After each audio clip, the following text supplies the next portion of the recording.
Which of the following graph does not represent equilibrium state? இப்போ 4 graph நாம analyze பண்ணோம்னா the first graph rate of forward reaction, rate of backward reaction, it reaches the point at which rate of forward reaction becomes equal to rate of backward reaction.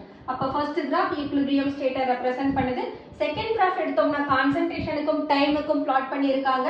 So time increase ஆக concentration of reactant decreases but concentration of product increases. So இந்த பாயிண்ட்ல பார்த்தோம்னா the rate of disappearance of reactant equal to rate of appearance of product னு கிடைச்சிரும். அப்ப this is also representing equilibrium state. Third graph பார்த்தோம்னா here also concentration versus time, reactant concentration, product concentration ஒரு particular point reach பண்ண பின்னால concentration of reactant equal to concentration of product.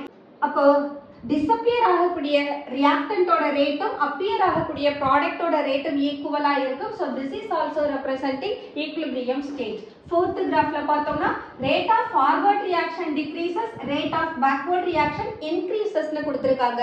At equilibrium we know that rate of forward reaction equal to rate of backward reaction. So the graph which does not represent equilibrium state is D. உங்களுக்கு இந்த video பிடிச்சிருந்தா like பண்ணுங்க, share பண்ணுங்க, comment பண்ணுங்க, subscribe பண்ணுங்க. Thank you.